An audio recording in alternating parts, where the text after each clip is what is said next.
بسم اللہ الرحمن الرحیم نحمدہ ونصلی علی رسولہ الکریم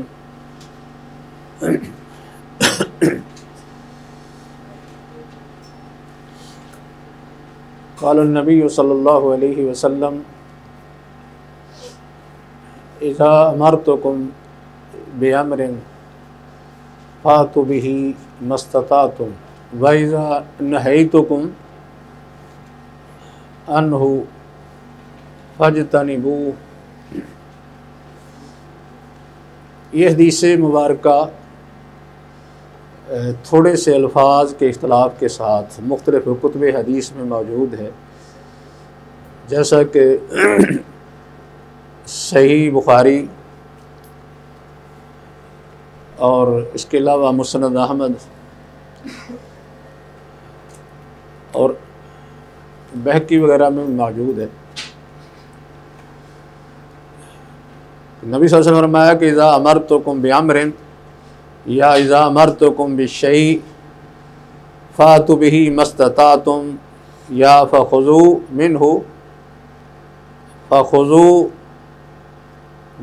ما استطعتم واذا نہیتکم عن شیء فاجتنبوہ، یا ایک روایت میں یہ بھی الفاظ ہیں فدعوہ، کہ جب میں تمہیں کسی کام کے کرنے کا حکم دے دوں اس کو اپنی استطاعت کے مطابق کرو، جتنا تمہارے لیے اس پر عمل کرنا ممکن ہے وہ کرو، اور جس کام سے تم کو میں روک دوں اس سے اجتناب کرو یا اس کو چھوڑ دو۔ یہ حدیث ایک قاعدے کی بنیاد ہے۔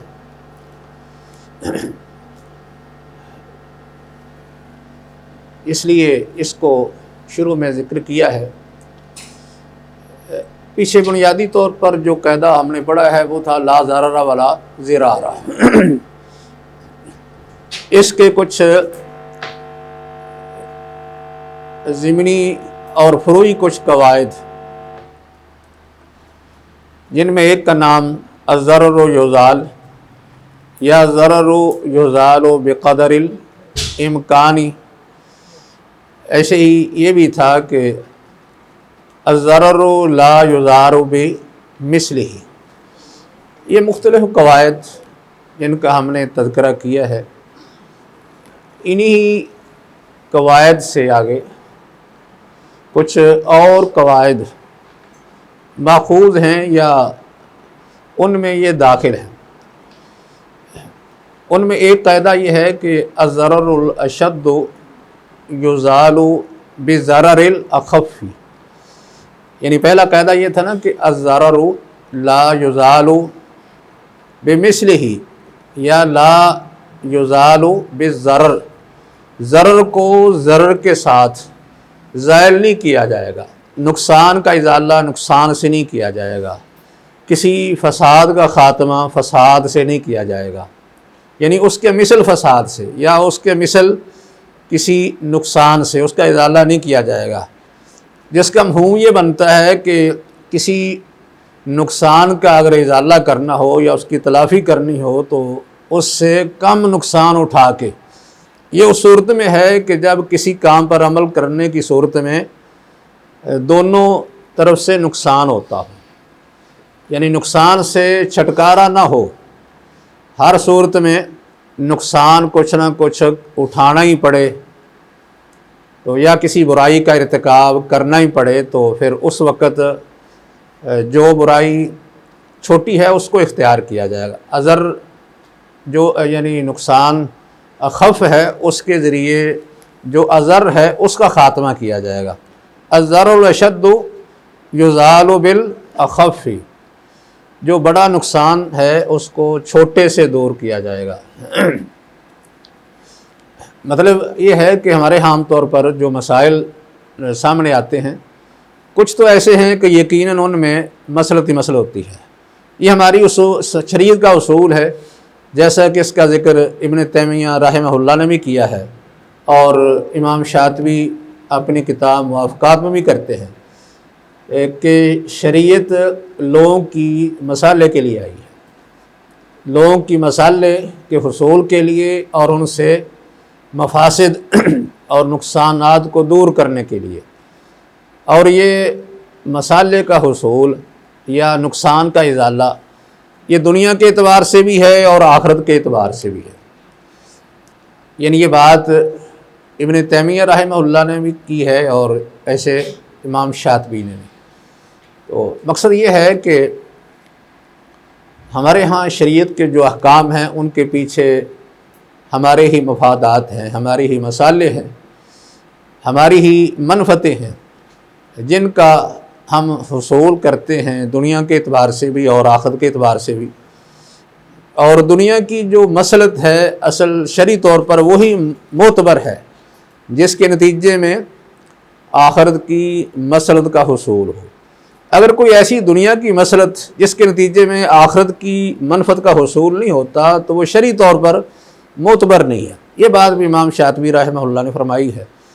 تو ہمارے سامنے جو احکام آتے ہیں ان میں کچھ تو خالص ایسے ہوتے ہیں کہ جن میں مصلحت ہی ہوتی ہے، جیسے مثلا اللہ پر ایمان ہے، اللہ پر ایمان یہ تو خالص مصلحت ہے۔ اس طرح عبادات بھی ہیں، مثلا نماز ہے، تو یہ یعنی خالص مصالح پر مبنی احکام ہیں۔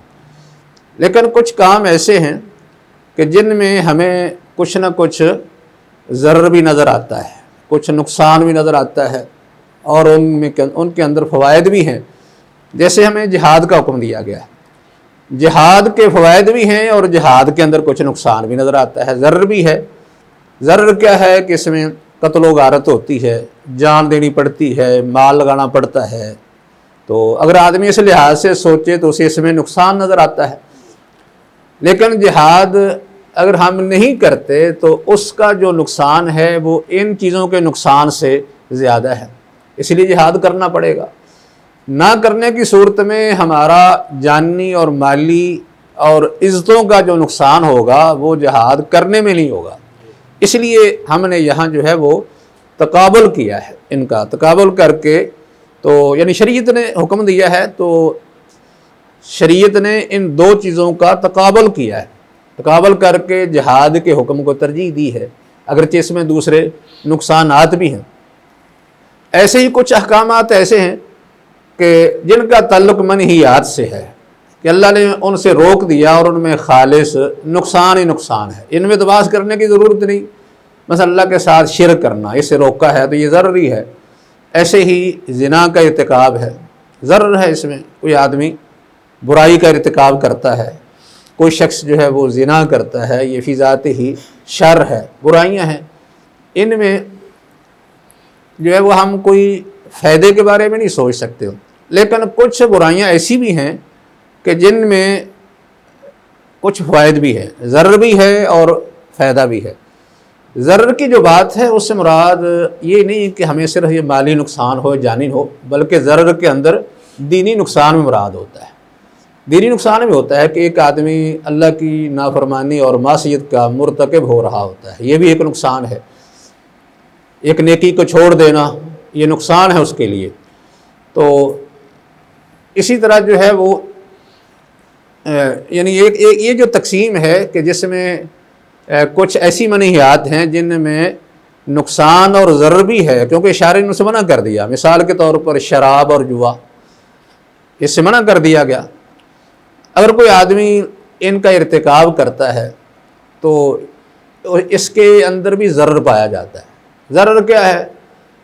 یعنی ایک تو شرعی طور پر ضرر یہ ہے کہ اللہ کے حکم کی نافرمانی کر رہا ہے، یہ ضرر ہے، اگرچہ اس کے اندر اور بھی کئی نقصانات ہیں، اور بھی فساد پایا جاتا ہے کہ جوا کھیلنے کے نقصانات قرآن بھی ذکر کرتا ہے، اور اسی طرح شراب، ان دونوں کے نقصانات قرآن نے ذکر کیے ہیں، لیکن ساتھ کچھ فوائد کی طرف اشارہ کر دیا کہ ان کے اندر کچھ منافع بھی ہیں، لیکن ان کا گناہ ان کے منافع سے بڑا ہے۔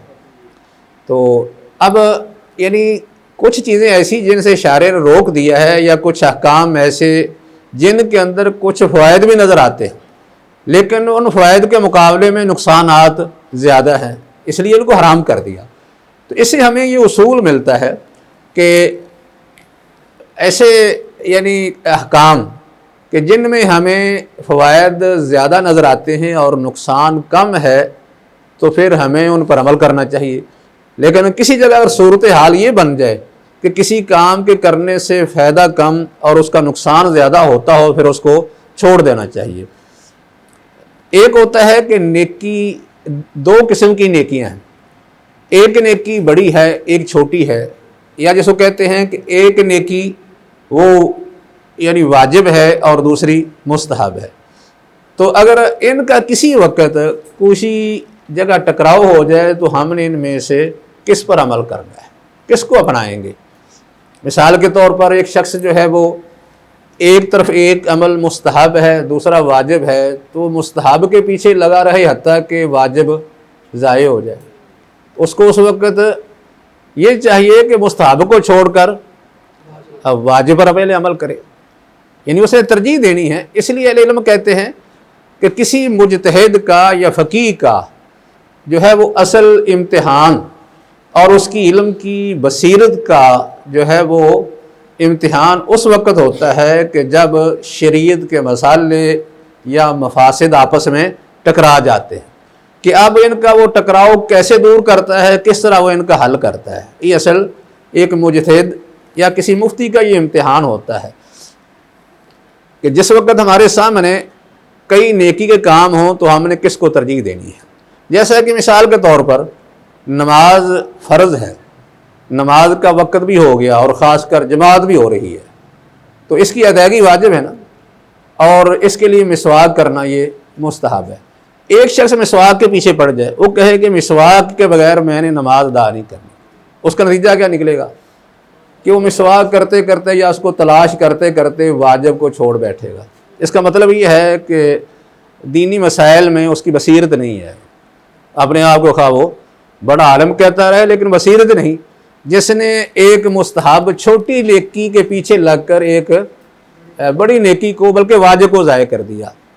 یہاں بھی بات تو ترجیح کی ہے نا، ہیں تو دونوں نیکیاں، لیکن ترجیح کی بات ہے کہ ترجیح کس کو دینی ہے۔ ایسے جو ہے وہ بسا اوقات یہ ہوتا ہے کہ دو برائیاں ہوتی ہیں، یعنی دو برائیاں ہوتی ہیں، یا یہ کہہ لیں کہ دونوں میں ضرر ہوتا ہے، نقصان ہوتا ہے۔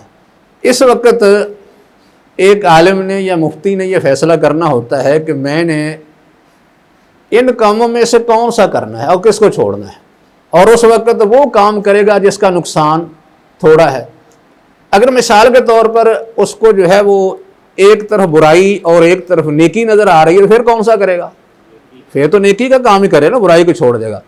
لیکن اللہ کے کسی وقت کسی آدمی کو نیکی کسی مجبوری کی وجہ سے چھوڑنی پڑ جاتی ہے، کسی وقت ایسا ہو جاتا ہے کہ کام تو نیکی کا ہے لیکن کسی وقت مجبور ہو جاتا ہے، کلمہ کفر بھی کہہ دیتا ہے زبان سے۔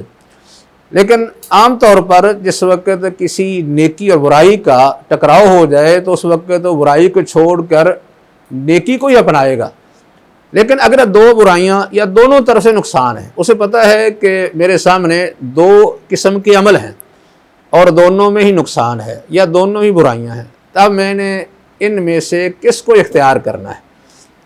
اس لیے اس اصول کا علماء نے نام رکھا ہے، ایک تو الضرر اشد یزال بضرر الاخف، کہ جو بڑا نقصان ہے وہ چھوٹے کے ذریعے سے زائل کیا جائے گا۔ مطلب یہ ہے کہ جس میں نقصان تھوڑا ہے وہ کام اختیار کر لیا جائے گا، اور جس میں نقصان زیادہ ہے اس کو چھوڑ دیا جائے گا۔ یا اس کے لیے یہ بھی استعمال کرتے ہیں یختار احون الشرین، دو شر ہیں، دونوں جو شر ہیں ان میں سے جو چھوٹی ہے اس کو اختیار کرے گا۔ یختار احون الشررین یا یختار اخف الضررین، دونوں میں سے جس کا ضرر اخف ہے اس کو اختیار کرے گا۔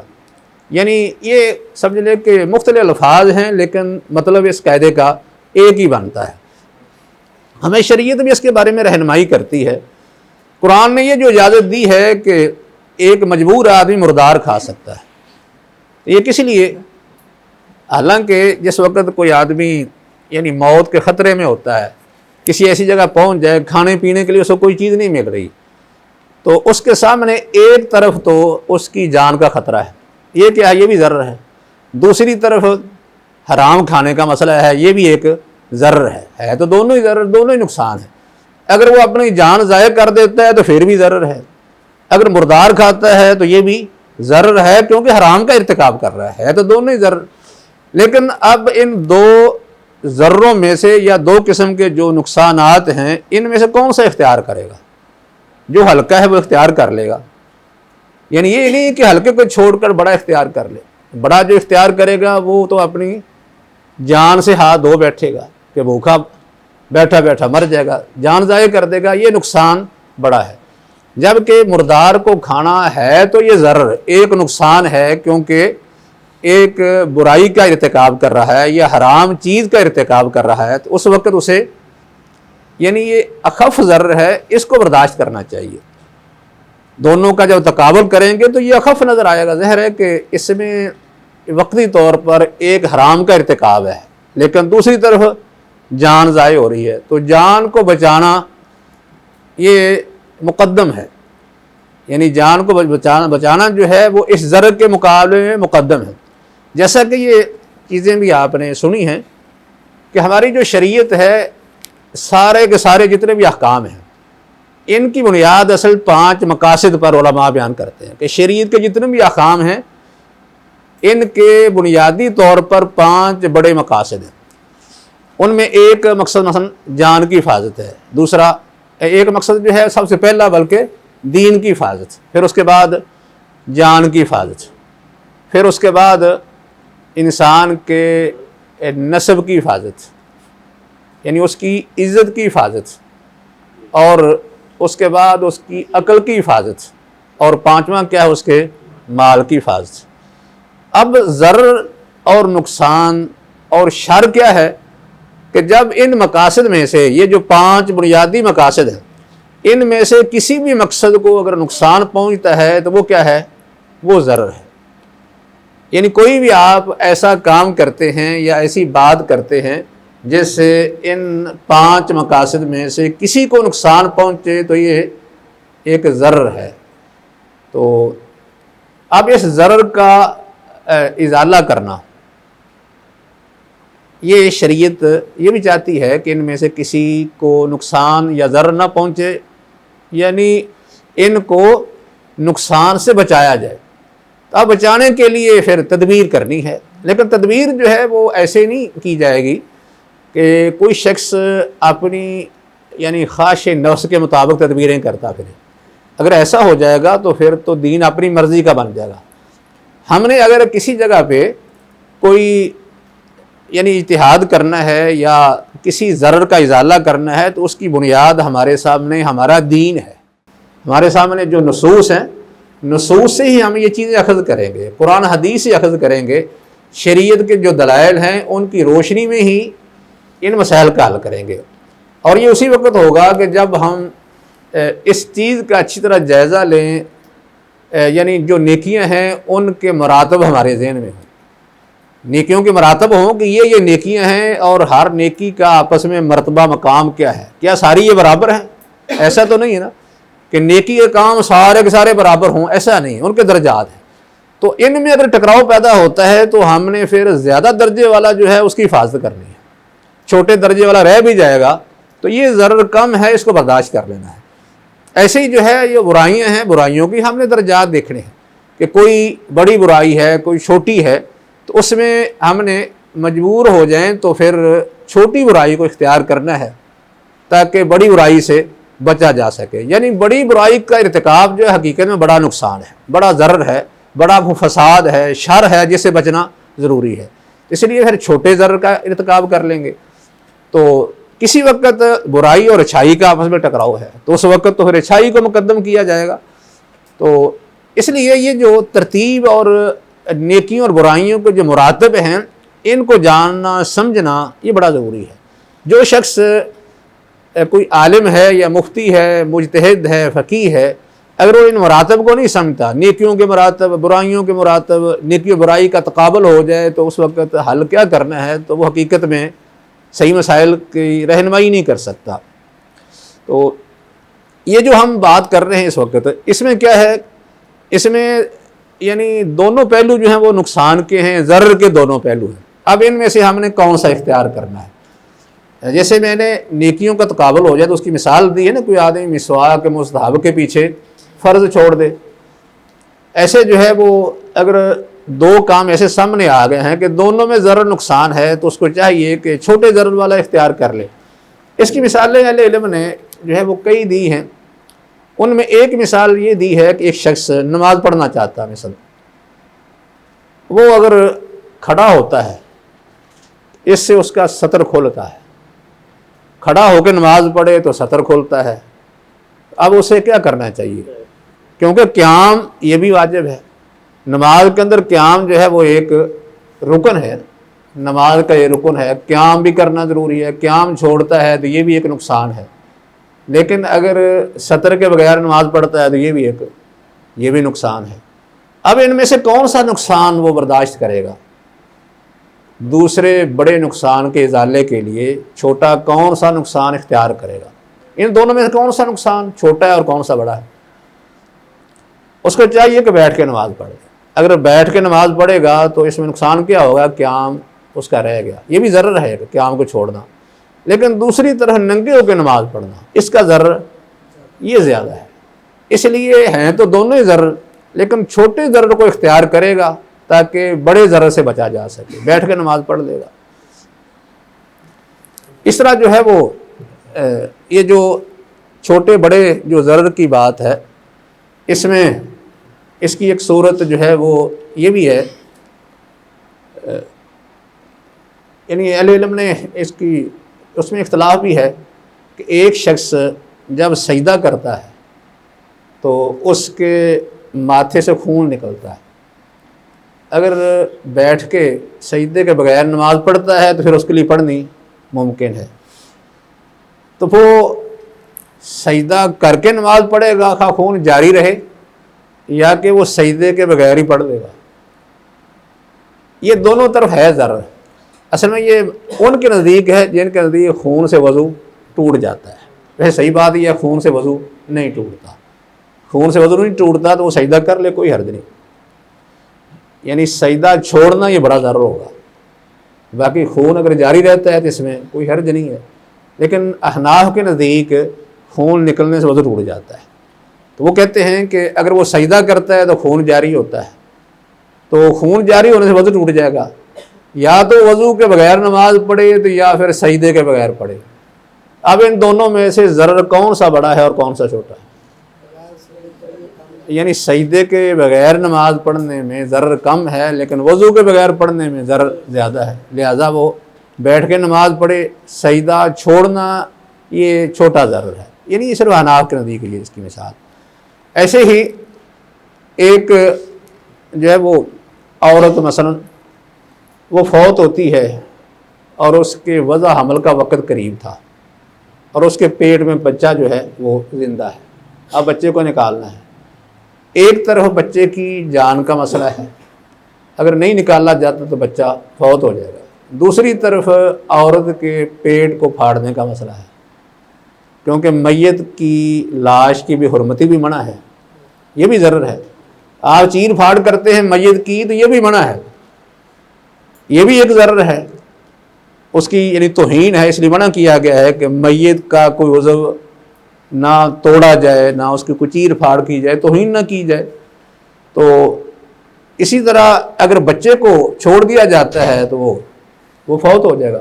اب دونوں ہیں تو ضرر، لیکن ان میں سے کون سا ضرر بڑا ہے کون سا چھوٹا ہے، کس کو اختیار کیا جائے گا؟ ہاں، بچے کو نکالا جائے گا، کیونکہ بچے کو چھوڑنا یہ ضرر زیادہ ہے، بچے کی موت ہو جائے گی، اس لیے بچے کی جان کو بچانے کے لیے عورت کا پیٹ چاک کرنا یہ چھوٹا ضرر ہے، اس کو اختیار کر لیا جائے، یعنی یہ ضرر چھوٹے بڑے کی بات ہو رہی ہے۔ ایسے ہی اس کی مثال یہ بھی ہے کہ اگر کوئی آدمی کسی کی جو ہے نا وہ لکڑی غصب کر کے اپنے مکان کی چھت پہ ڈال دیتا ہے، اب وہ غاصب ہے نا، غصب کر کے اس نے ڈالی ہے، غاصب بن گیا، جو لکڑی کا مالک ہے وہ کہتا ہے کہ یہ لکڑی جو ہے مجھے واپس کرو۔ اب ایک حال یہ ہے کہ وہ لکڑی کی قیمت لے لے، اور دوسرا حال یہ ہے کہ وہ لکڑی کھینچ لے۔ اب دیکھنا ہے کہ ان دونوں میں ضرر کس میں زیادہ ہے اور کس میں کم ہے۔ بعض دفعہ ایسا ہوتا ہے کہ لکڑی کی کوئی اتنی قیمت نہیں ہوتی، تھوڑی قیمت ہوتی ہے، لیکن جب اس کو کھینچا جائے گا تو اس کی چھت کا نقصان زیادہ ہے، تو پھر غاصب کیا کہے گا؟ غاصب جو ہے اس کو اس کی قیمت دے دے گا، وہ کہے گا کہ آپ اپنی لکڑی کی قیمت لے لیں تو میری چھت کو رہنے دیں کیونکہ اس کا نقصان زیادہ ہے۔ لیکن اگر لکڑی زیادہ قیمتی ہے اور چھت اس کی نسبت وہ ہلکی پھلکی ہے تو پھر وہ کہے گا کہ تیرا یہ نقصان ہوتا ہے تو ہو جائے، میں نے تو اپنی لکڑی نکالنی ہے، تو لکڑی نکال لے گا، کیونکہ لکڑی نکالنے میں اس کا جو ہے وہ فائدہ زیادہ ہے۔ لیکن اگر لکڑی نہیں نکالتا تو اس کا ضرر زیادہ ہے، اس کا ضرر کم ہے۔ اس لیے ان دونوں صورتوں میں دیکھنا ہے کہ ضرر کس کا زیادہ ہے، کس صورت میں زیادہ ہے، کس صورت میں کم ہے۔ اس لیے کسی آدمی کے پاس کوئی فیصلہ آتا ہے عدالت کے پاس یا مفتی کے پاس، تو وہ پھر ان اصولوں کو سامنے رکھ کے وہ ان کے درمیان فیصلہ کرے گا۔ ایسے ایک شخص ایک زمین خرید لیتا ہے کسی سے، خرید کر اس میں وہ فصل کاشت کر لیتا ہے یا مثلا ایک بلڈنگ تعمیر کر لیتا ہے، بعد میں پتہ چلتا ہے کہ اس کا مالک تو کوئی اور تھا، مالک آ جاتا ہے۔ جب مالک آ جاتا ہے تو اس وقت پھر وہ کیا کریں گے؟ ایک تو یہ مالک کہے کہ سب کچھ اٹھاؤ خالی کر دو، اس میں نقصان کس کا ہے؟ اور خریدنے والا بیچارہ، اس کو بھی پتہ نہیں تھا کہ مالک کوئی اور ہے، اس نے خرید لی ہے، اس نے تعمیر بھی کر لی ہے، بہت سا پیسہ اس پر خرچ کر دیا ہے، یا اس نے فصل کاشت کر دی ہے۔ تو اب اس میں حل یہ ہوگا، اخف الضررین دیکھا جائے گا۔ اگر ایک شخص نے جو فصل کاشت کی ہے اس کی قیمت زیادہ ہے، یا اس نے جو بلڈنگ بنا لی ہے اس کی قیمت زیادہ ہے، تو پھر وہ مالک کو کیا کہے گا؟ مالک کو یہ کہے گا کہ میں اس پر بہت کچھ خرچ کر بیٹھا ہوں، آپ اپنی زمین کی قیمت لے لیں اور آپ چلے جائیں، فارغ ہو جائیں، قیمت لے لیں۔ لیکن اگر اس نے اس پر جو پیسہ خرچ کیا ہے وہ کوئی زیادہ نہیں ہے، کوئی بلڈنگ کا خرچہ یا کوئی جو فصل کاشت کی اس کا خرچہ زیادہ نہیں ہے، تو پھر مالک کو کہے گا کہ میرا ان چیزوں کا خرچہ دے دو اور میری یہ اپنی زمین جو یہ آپ سنبھال۔ اگر دونوں طرف سے ضرر سامنے آ جائے یا نقصان ہو تو ان دونوں میں سے اخف الضررین کو اختیار کیا جائے گا۔ تو یہ یعنی عمومی طور پر یہ مسائل کے اندر، خاص کر پیش آمدہ مسائل میں بھی یہ اصول اپنایا جائے گا، اور شریعت کے اندر ہی کچھ مثالیں ایسی موجود ہیں جن میں یہ اصول اپنایا گیا ہے۔ نبی اکرم صلی اللہ علیہ وسلم نے بھی آپ کے بارے میں آتا ہے کہ جب آپ دیکھتے دو کاموں میں سے جس میں نقصان کم ہے وہ اختیار کر لیتے تھے۔ آپ نے یہ جو معاہدہ صلح حدیبیہ والا معاہدہ مشہور ہے، اس میں جو معاہدہ آپ نے کیا ہے اس میں بھی ضرر تھا، اگر ضرر نہ ہوتا تو حضرت عمر اعتراض نہ کرتے، ضرر تھا، لیکن معاہدہ نہ کرنے کا ضرر کتنا تھا؟ یہ بہت زیادہ تھا۔ آپ نے بڑے ضرر کو دفع کرنے کے لیے، دور کرنے کے لیے، آپ بڑے ضرر سے اپنے آپ کو بچانے کے لیے چھوٹے ضرر کو آپ نے برداشت کر لیا ہے۔ تو بڑے اس طریقے سے جو ضرر بڑا اور چھوٹا جب ٹکرا جائے تو پھر اس میں جو چھوٹا ضرر ہے اس کا ارتکاب کر کے بڑے ضرر سے اپنے آپ کو بچایا جا سکتا ہے۔ اور یہ جو مجبور آدمی کا کوئی حرام چیز کا کھانا یا مردار کا کھانا، وہ بھی اس کی مثال ہے کہ اس میں بھی دو ضرر مقابلے میں آ گئے، تو شریعت نے چھوٹے ضرر کو اختیار کرنے کی اجازت دے دی اور بڑے سے منع کر دیا کہ جان اپنی ضائع نہ کرو، اس کی بجائے آپ حرام کھا سکتے ہیں، اس کا ضرر کم ہے۔ تو اس طرح کر کے یہ یعنی اصول جو تھا یہ بن گیا کہ بڑا ضرر ہو تو اس کو دور کرنے کے لیے، اس سے بچاؤ کے لیے چھوٹے کو اختیار کر لیا۔ اس سے ملتا جلتا یہ قاعدہ یہ ہے کہ اس میں کہتے ہیں کہ الضرر العام، یعنی اس کو ضرر العام یزال بضرر، یا الضرر العام یقدم علی ضرر الخاص، یا یتحمل الضرر الخاص لدفع ضرر العام۔ یعنی مفہوم اس کا کیا بنتا ہے کہ جو عام ضرر ہے اس کو دفع کرنے کے لیے خاص ضرر کو برداشت کر لینا۔ عام ضرر اور خاص ضرر، عام ضرر وہ ہوتا ہے جس کا تعلق تمام لوگوں سے ہے، اور خاص ضرر وہ ہے جو ایک شخص سے یا چند اشخاص سے متعلق ہے۔ دونوں میں فرق ہے نا۔ ایک ضرر وہ جو عام ہے، حقیقت میں یہ کیا بن گیا؟ یہ بڑا ضرر، یعنی گویا کہ پہلے قاعدے سے ہی یہ متعلق ہے، اس میں چھوٹا بڑا تھا، اس میں چھوٹا بڑا تھا، لیکن اس میں چھوٹا بڑا ایک آدمی کے بارے میں ہو سکتا ہے، جیسے مردار کھانا، یہ مجبور آدمی کا مردار کھانا، اس کا نقصان ایک ہی آدمی کو ہے نا، اگر وہ بھوکا مر جاتا ہے تو پھر بھی نقصان اس کا ہے، اگر یہ مردار کھاتا ہے تو پھر بھی نقصان اسی کا ہے، اس لیے چھوٹا بڑا تو ہے لیکن اس میں عام خاص کا مسئلہ پیدا نہیں ہوتا۔ لیکن یہ جو ہم بات کر رہے ہیں یہ ہے تو چھوٹا بڑا، لیکن اس کا موضوع اس سے ذرا مختلف ہے کہ اس میں ایک نقصان وہ ہے جس کا تعلق تمام لوگوں سے ہے، ایک ضرر وہ ہے جس کا تعلق کسی مخصوص شخص سے یا چند لوگوں سے، ایک گروہ سے تعلق ہے۔ تو اس صورت میں جو نقصان خاص ہے اس کو برداشت کر لیا جائے گا اور عام کو دور کیا جائے گا، اس کا ازالہ کیا جائے گا، اس کی تلافی کی جائے گی، یعنی عام اور خاص کا جب ٹکراؤ ہو جائے۔ اس کی ہمارے سامنے جو ہیں وہ ایسی یعنی شریعت میں مثالیں موجود ہیں۔ شریعت کے اندر چور آدمی کا ہاتھ کاٹنے کا حکم ہے، یہ کس لیے ہے؟ یہ لوگوں کے مال کی حفاظت کے لیے، لوگوں کے مال کا نقصان یہ عام ہے اور چور کا ہاتھ کاٹنا یہ نقصان خاص ہے۔ ایک آدمی کا ہاتھ کاٹ دیا یہ نقصان ضرر خاص ہے، کس لیے؟ دوسرے لوگوں کو نقصان سے بچانے کے لیے، یعنی عام نقصان کو بچانے کے لیے۔ ایسے ہی ایک آدمی زانی ہے تو زانی کو سزا دے دی، کس لیے؟ لوگوں کی عزتیں بچانے کے لیے۔ کوئی آدمی زنا کرتا ہے اس کو سزا دی جائے، یا کسی پر زنا کی تہمت لگاتا ہے اس کو سزا دی جائے، یہ سزا ایک آدمی کا نقصان ہے لیکن اس کا فائدہ یہ تمام لوگوں کو ہے، یعنی لوگوں کو ان کی عزت کے سلسلے میں جو نقصان پہنچ رہا تھا ان کی حفاظت کے لیے، ان کے نقصان کے ازالے کے لیے ان لوگوں کو سزا دے دی گئی، یہ ان کا نقصان خاص ہے۔ تو اس خاص نقصان کو برداشت کر کے عام جو ضرر ہے اس کا ازالہ کیا گیا ہے، اس کی تلافی کرنے کے لیے یہ حد مقرر کی گئی ہے۔ ایسے مثلا کسی کو قصاص میں قتل کر دیتے ہیں، قصاص میں قتل کرنا یہ ایک آدمی کا نقصان تو ہے، ظاہر ہے کہ اس کی جان ضائع ہو جائے گی لیکن دوسروں کی جانیں محفوظ ہو جائیں گی۔ ان کا جو ضرر ہے اس کو ختم کرنے کے لیے ایک آدمی کا ضرر یہ برداشت کر لیا گیا ہے تو نقصان ایک جانی، مثلا ایک آدمی کو قتل کیا جاتا ہے اس کا جانی نقصان تو ہے، ضرر ہے یہ، لیکن یہ ضرر خاص ہے۔ لیکن اگر نہ کیا جائے تو معاشرے میں جو قتل و غارت عام ہوگی وہ عام نقصان ہے، اس کو ختم کرنے کے لیے قاتل کی سزا مقرر کر دی، یعنی قصاص اس کے لیے مقرر کر دیا۔ یعنی شریعت کے اندر یہ کچھ ایسے احکام ہیں جن میں یعنی بڑے نقصان سے بچنے کے لیے چھوٹے نقصان کو برداشت کیا گیا ہے یا اس کی اجازت دی گئی ہے۔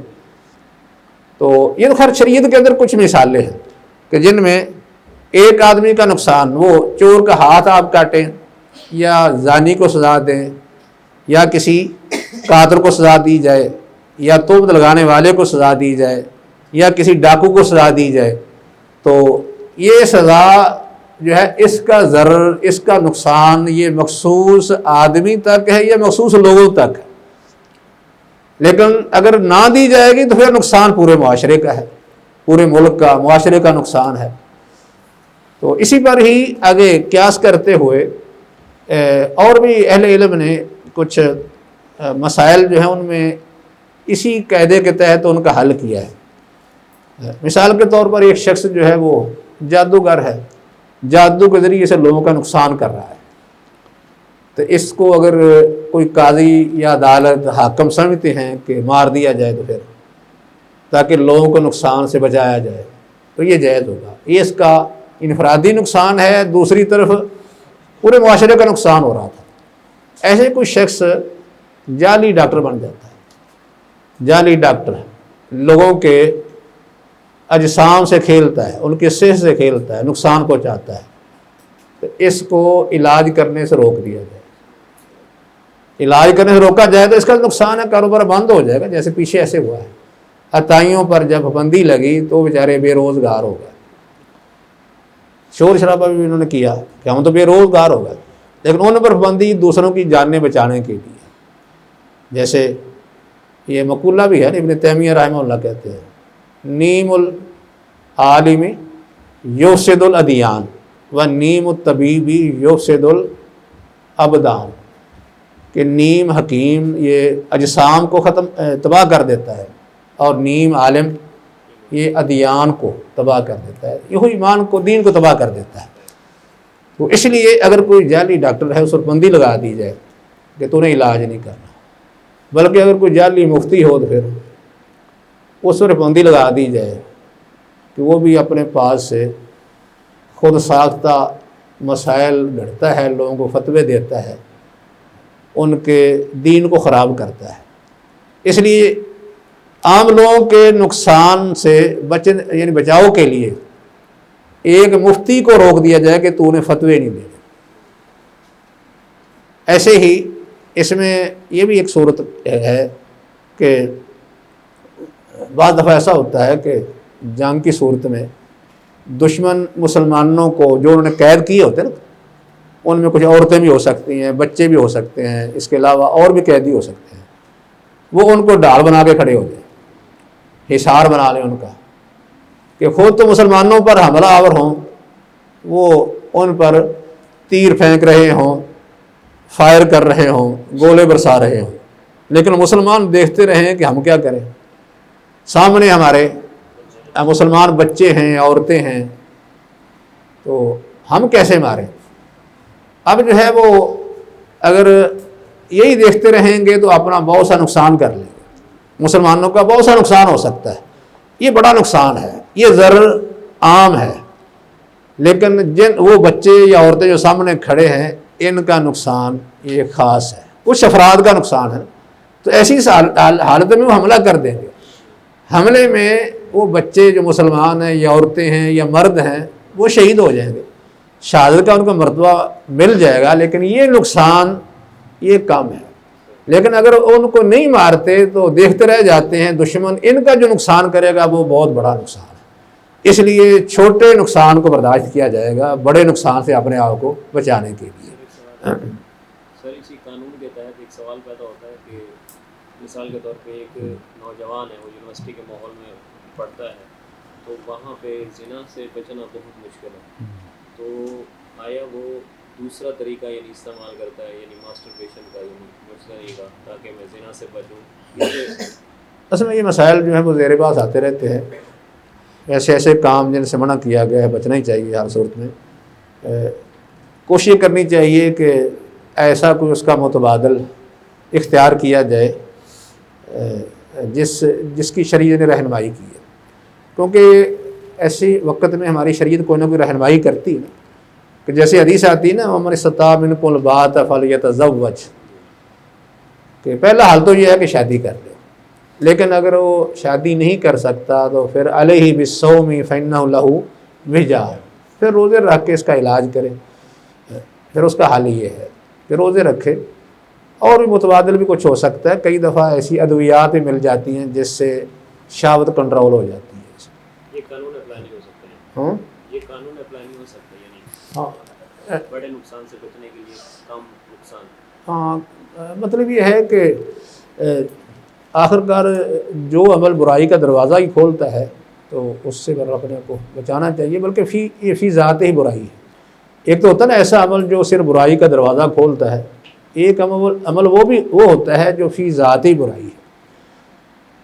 کوئی شخص جو ہے وہ یعنی کسی بھی طریقے سے اپنی شہوت پوری کرتا ہے تو وہ طریقہ فی ذات ہی ناجائز ہے، حرام ہے۔ مثلا کسی جانور سر کرے یا اپنے ہاتھ سے کرے، کوئی اور ذریعہ استعمال کر لے، تو یہ طریقے جو ہیں وہ زنا سے ملتے جلتے ہیں۔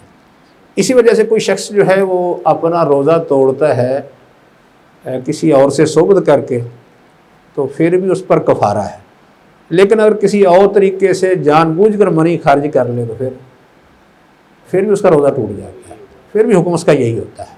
ہاں، پر اس کے میں جو چیز فی ذاتی برائی ہے اس سے تو بچنا ہی چاہیے، کیونکہ اس کا متبادل موجود ہے، وہ اختیار آدمی کر سکتا ہے۔ باقی جو ہے وہ اگر نہیں کرتا کوئی تو برحال وہ گنہگار تو ہے، لیکن یہ ہو سکتا ہے کہ زنا کی نسبت دوسرے طریقے میں گناہ جو ہے وہ ذرا کم ہو، یہ بات کہی جا سکتی ہے، کیونکہ زنا وغیرہ کرے گا تو اس میں دوسرا فریق متاثر ہوتا ہے۔ اگر کوئی ایسا طریقہ اختیار کرے گا جس میں اس کی اپنی ذات ہی متاثر ہوتی ہے تو اس کا گناہ اس سے کچھ کم ظاہر معلوم ہوتا ہے، لیکن بالکل اس کی اجازت نہیں دی جا سکتی۔ اجازت دینے سے پھر برائی کے بہت سے دروازے کھلیں گے۔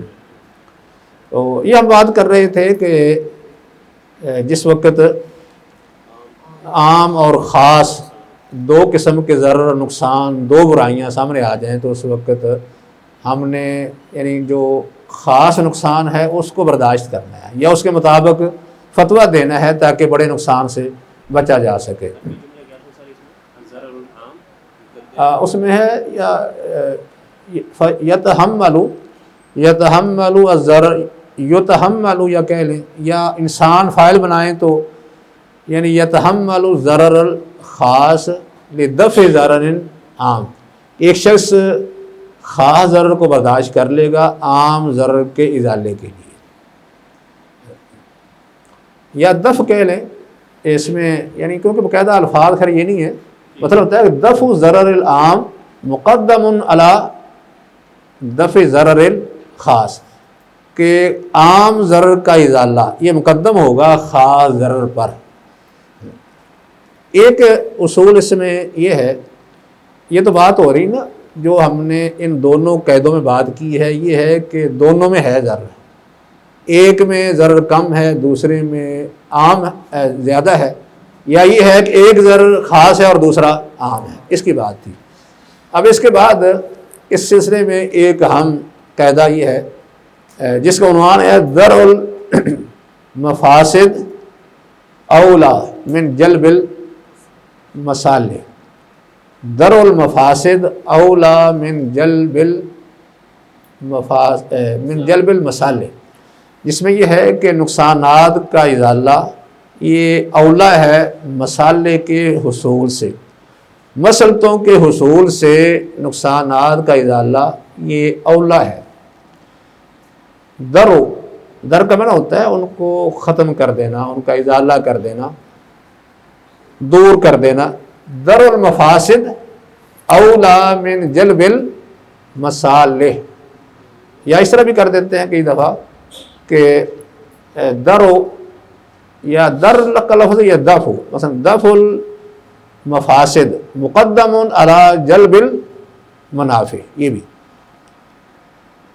درء المفاسد مقدم علی جلب المصالح یا منافع، جس کا مطلب یہ بنتا ہے کہ نقصانات کا ازالہ یہ مقدم ہوگا مصالح کے حصول سے، یعنی آپ کے سامنے دو قسم کے کام ہیں، ایک کام میں آپ کو فائدہ حاصل ہو رہا ہے اور دوسری طرف اس سے نقصان بھی ہے، یعنی ایک کام کرنے سے ایک طرف فساد ہے، ضرر ہے، نقصان ہے، اور دوسری طرف اس میں منفعت کا حصول بھی ہے، فائدہ بھی ہے۔ تو اب یہاں آپ کیا منفعت کو حاصل کریں گے یا نقصان کا ازالہ کریں گے؟ جس وقت ان دو چیزوں کا ٹکراؤ ہو جائے، یہ ٹکراؤ کس کا ہے؟ فساد اور منافع کا، ایک طرف ایک منفعت ہے، دوسری طرف ایک فساد ہے، ایک طرف آپ کا فائدہ ہے، مفاد ہے، دوسری طرف اس کا نقصان ہے، تو آپ نقصان کا ازالہ پہلے کریں گے یا منفعت کو حاصل کریں گے؟ کیونکہ یہ ٹکراؤ کس کا ہے؟ مصالح اور مفاسد کا۔ پیچھے ٹکراؤ تھا دو شروں کے درمیان یا دو نقصانوں کے درمیان یا دو فسادوں کے درمیان، سمجھ لیں دو گناہوں کے درمیان، لیکن یہاں یہ ٹکراؤ ہو گیا ہے مصالح اور مفاسد کا۔ ایک کام ایسا ہے کہ جس کے اندر نقصان بھی ہے اور فائدہ بھی ہے، تو آپ اس میں کس کو مقدم کریں گے؟ یعنی مصالح بھی حاصل ہوتی ہیں، نقصان بھی ہے، تو نقصان کا ازالہ کرنا اس کو مقدم رکھا جائے گا، الا کہ کسی وقت مسلط راجع ہو جائے، مسلط راجح ہو تو پھر اس وقت مسلط کا حصول یہ مقدم ہوگا.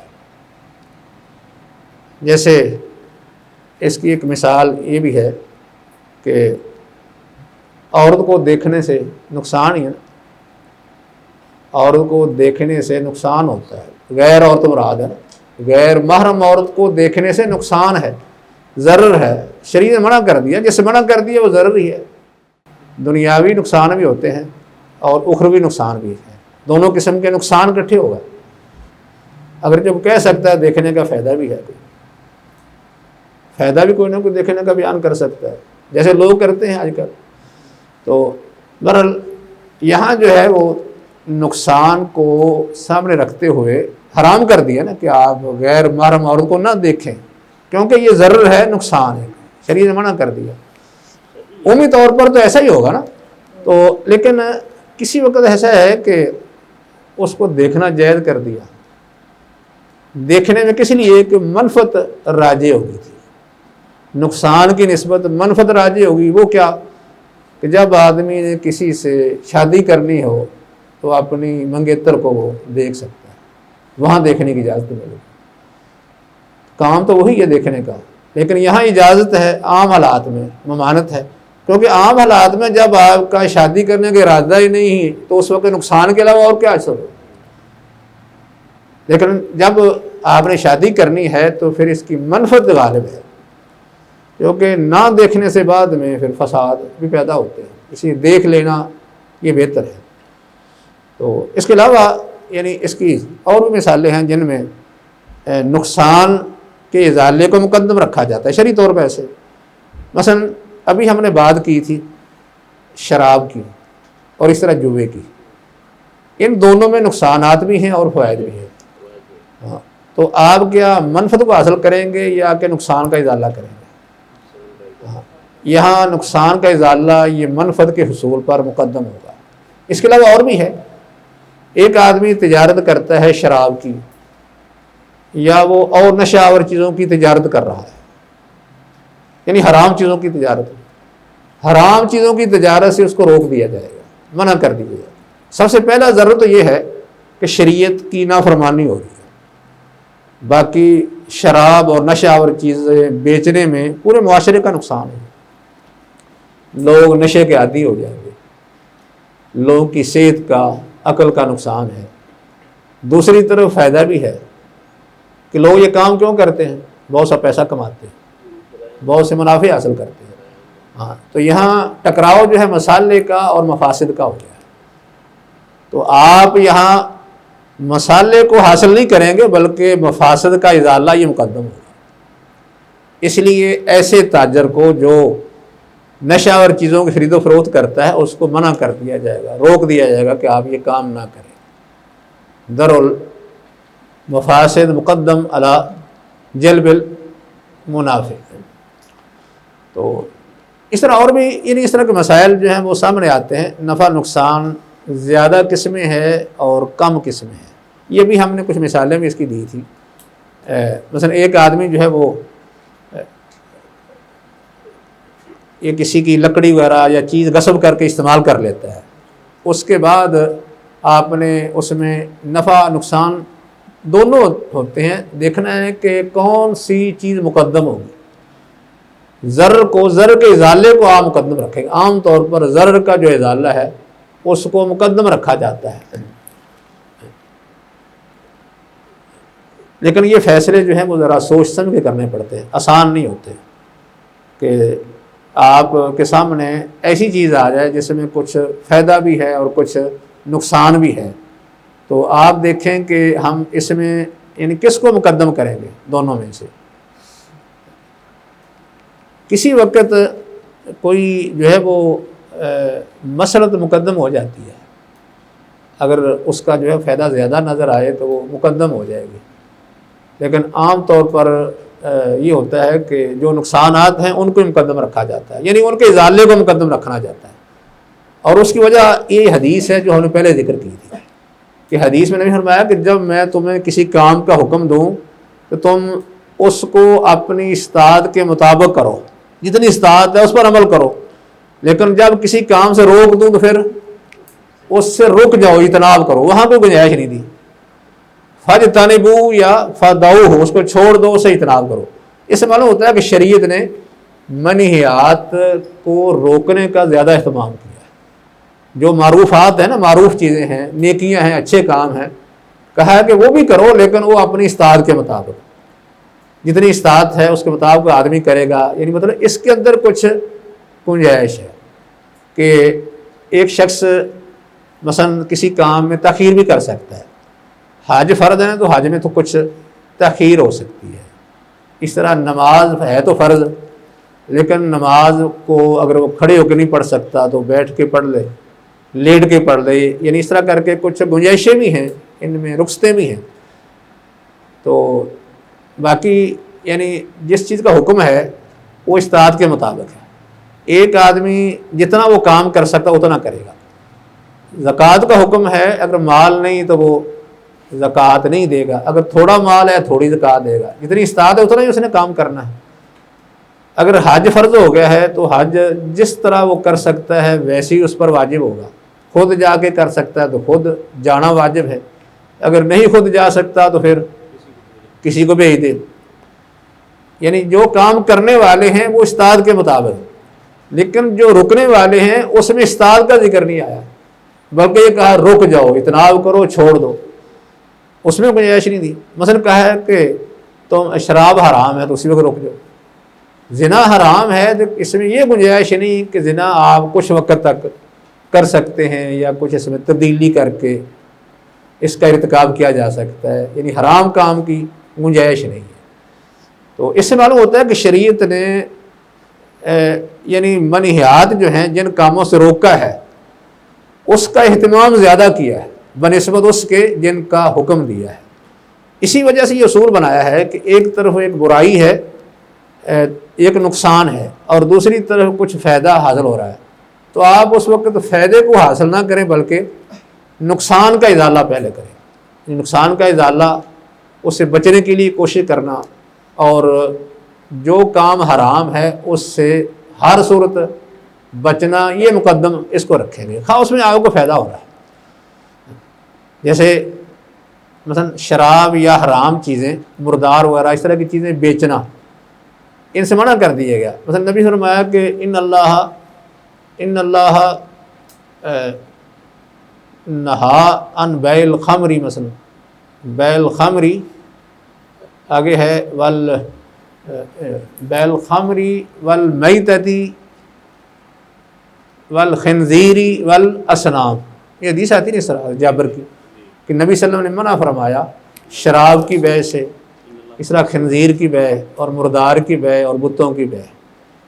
تو اب یہ حکم ہے کہ ان چیزوں کی آپ بیع نہیں کر سکتے.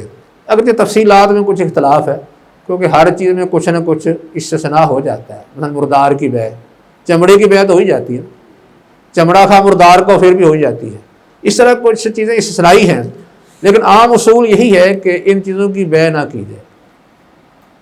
اگر وہ کرے گا تو برحال یہ ضرر زیادہ ہے. باقی رہ گیا ان کے اندر منفعت بھی ہے، ان کی بیع کے اندر فائدہ بھی ہے. انسان مال کماتا ہے، اس کی ایک تجارت ہے، کاروبار ہوتا ہے. بعض لوگ آج بھی ایسا ہے، باقاعدہ لوگ شراب کا کاروبار کرتے ہیں، مردار کا گوشت بیچ کے کاروبار کر رہے ہیں، خنزیر کا گوشت باقاعدہ بک رہا ہے. یورپی ممالک میں باقاعدہ کاروبار ہے، لوگوں نے فارم بنائے ہوئے ہیں، کتوں کے اور خنزیروں کے فارم ہیں، اور یعنی اس کے ذریعے سے لوگ بہت زیادہ پیسہ کماتے ہیں. یعنی یہ منافع بھی ہیں، لیکن یہاں منافع کا جو حصول ہے وہ پیچھے رہ جائے گا. یہ ضرر کا ازالہ یہ مقدم ہوگا. اسی طرح اگر آج کے دور پر دیکھا جائے، عورتیں جا کر لوگوں کو یونیورسٹیز میں تعلیم دے جائیں، ملکی دفاعی کا کام کریں، پولیس میں، پولیس کے محکمے میں یا فوج کے محکمے میں، یا اسی طرح تجارت میں ہے، تو کیا اس قاعدے کو فٹ کر کے؟ ہاں، عورت کے لیے تجارت کرنا تو جائز ہے، کر سکتی ہے، لیکن اس میں دیکھا جائے گا کہیں ضرر اس پر غالب تو نہیں کہ ایک عورت تجارت کرے، لیکن جہاں تجارت کرتی ہے اس کے نقصانات تجارت سے زیادہ ہوں، کہ وہاں وہ بے حیائی، برائی پھیلانے کا ذریعہ بن رہی ہو، تو پھر تو اس کے لیے جائز نہیں ہوگا. لیکن اگر وہ کوئی اسلامی حدود و قیود کے اندر رہ کے کام کرے جس سے کوئی برائی نہیں پھیلتی، تو پھر ویسے اس کو خرید و فروخت کرنا جائز کر سکتی ہے، اسی طرح عورت کے لیے بیع کرنی جائز۔ فوج کے اندر جانا لڑکیوں کا، یہ ہم یہی ہوگا کہ کیونکہ جنگ کے دوران کچھ صحابیات نے کام کیا ہے، حضرت عائشہ، حضرت ام سلیم وغیرہ جنگ احد میں جا کے انہوں نے فوجیوں کی خدمت کی ہے، مثلا مرہم پٹی کرنا، علاج کرنا، ان کو پیچھے خیموں تک پہنچانا، بلکہ بعض دفعہ ایسا بھی ہوا کہ جو شہید ہو گئے تھے ان کو اٹھا کے مدینہ تک پہنچانا۔ اس طرح خدمات ہو سکتی ہیں، لیکن اس میں شرط وہی رہے گی کہ یہ نہ ہو کہ ان منافع کی نسبت نقصان زیادہ ہو جائے۔ اگر نقصان کسی جگہ زیادہ ہو رہا ہے تو پھر تو اجازت نہیں دی جا سکتی، ضرر کا ازالہ یہ مقدم ہوگا۔ لیکن اگر ضرر کم ہے، مثلا یہاں تو ضرر کا امکان کم ہے بہت، اس کے فوائد زیادہ ہیں، کسی وقت فوائد غالب ہوں تو پھر اجازت ہو سکتی ہے۔ جیسے آج کل تعلیم ہے، بعض دفعہ عورتیں جو ہیں وہ تعلیم دیتی ہیں، لیکن تعلیم جو ہے وہ اگر پردے میں رہ کر دے رہی ہیں اور اس کا فائدہ زیادہ ہو رہا ہے تو پھر ٹھیک ہے، لیکن اگر ان کی تعلیم کم ہے، اس کے نقصانات زیادہ ہیں، تو پھر تو ان کو وہاں نہیں جانا چاہیے۔ ہاں، یہ مخلوط تعلیم، اور اس میں اس طرح بے پردہ ہو کے برہنہ ہو کے جائیں جس سے ان کی تعلیم کا فائدہ کم اور ان کے وہاں جانے کا نقصان زیادہ ہو جائے، تو یہ مفاسد ہیں۔ مفاسد کو ختم کرنا یہ منافع کے حصول پر مقدم ہوگا۔ اور یہ جلب جو منافع ہیں ان کی بھی اپنی اہمیت ہے، کیونکہ شریعت کے اندر باقاعدہ مقاصد کا ایک حصہ ہے۔ شریعت کے مقاصد ان دو چیزوں سے پورے ہوتے ہیں، یا تو ان کے لیے منفعت کا حصول ہوتا ہے یا ان کے لیے نقصان کا ازالہ ہوتا ہے۔ لیکن یہ بات جو ہم اس موضوع پہ کر رہے ہیں، اس میں اصل ٹکراؤ کی صورت ہے۔ ٹکراؤ جب ہو جائے تو اس وقت ہم نے کس کو لینا ہے اور کس کو چھوڑنا ہے۔ جس کو ہوتا ہے کہ جو مسائل اور مفاسد ہیں ان کو آپ ترجیح کیسے دیں گے، دوبارہ ترجیح کے لیے جو ہے وہ کافی علم کی ضرورت بھی ہوتی ہے اور بصیرت کی ضرورت بھی ہوتی ہے۔ اللہ تعالیٰ جس کو دے دے بڑی اس کی نعمت ہے۔ وما علینا الا البلاغ۔